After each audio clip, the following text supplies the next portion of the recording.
Hi everyone, Evan here at the Chronicle, filming this in my pajamas at 3 a.m. on May 29th, 2020, where the future starts today. Why am I filming this now, you might ask? I saw this tweet late last night, and boy, it had me thinking. History doesn't usually repeat itself, but it always rhymes, doesn't it? Now why am I saying that? Recently, a lot of people got angry at the CMHC, namely on one side of the bull-bear debate, I might add, for saying that home prices could fall 9 to 18%. Again, not exact quotes. I'm paraphrasing. I'm filming this at 3 in the morning without looking at the exact quote beforehand, okay?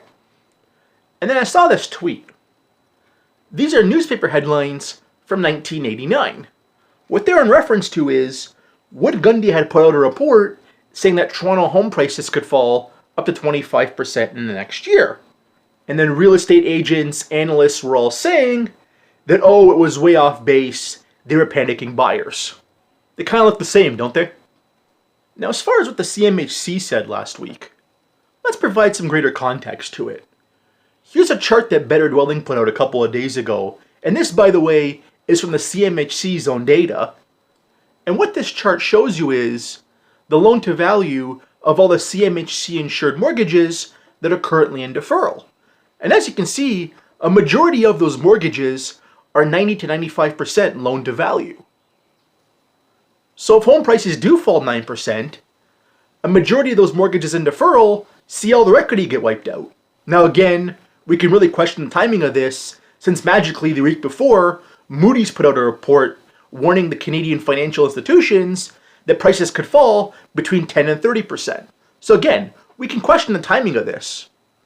But looking at it on the surface, all the CMHC is doing is being prudent. That's the optical illusion they're giving to us. And on this report, again, a one certain side of the bull-bear debate is the one attacking the CMHC. No different than what happened in 1989. Now let's go back to the paper clippings for a second, and let's see how history is rhyming. Oh, they're saying they're panicking buyers. When you come out as loud as you are, what are you doing? You're panicking. That's what you're doing. You're screaming the loudest because you don't want your pocketbook to get hit. That's why you're doing it. Again, I'm not trashing all realtors. In fact, the ones I talk to on Twitter, I have very cordial conversations with. So I'm throwing it out there. But the ones that are the loudest on social media, out in mainstream media, what do you think you're doing? Huh? You're panicking. And don't try and tell me otherwise, okay?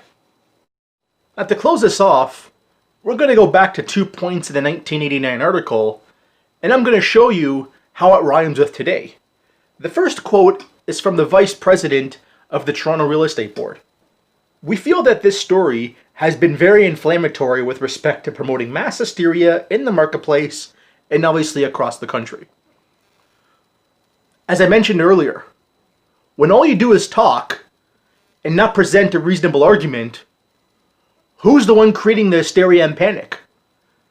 It's not Wood Gundy with the report they put out, or today it isn't Moody's with the report they put out, or last week it wasn't CMHC with the report they put out. It's you. You're the one talking. You're the one creating the panic. Again, when all you do is like, what do you accomplish? Like, what are you getting across? Does anybody actually know? And lastly, this quote here from the Ontario Real Estate Association from the 1989 article really takes the cake. The Ontario Real Estate Association said a large price decline is unlikely because the real estate market doesn't work like that. Well, we all know Phil Soper, the CEO of Royal LePage, did an interview with the Financial Post about 2.5 months ago where he called housing a safe haven.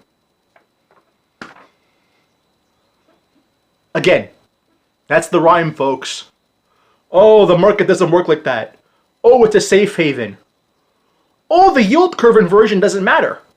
Same mistake they made in 06-07, by the way.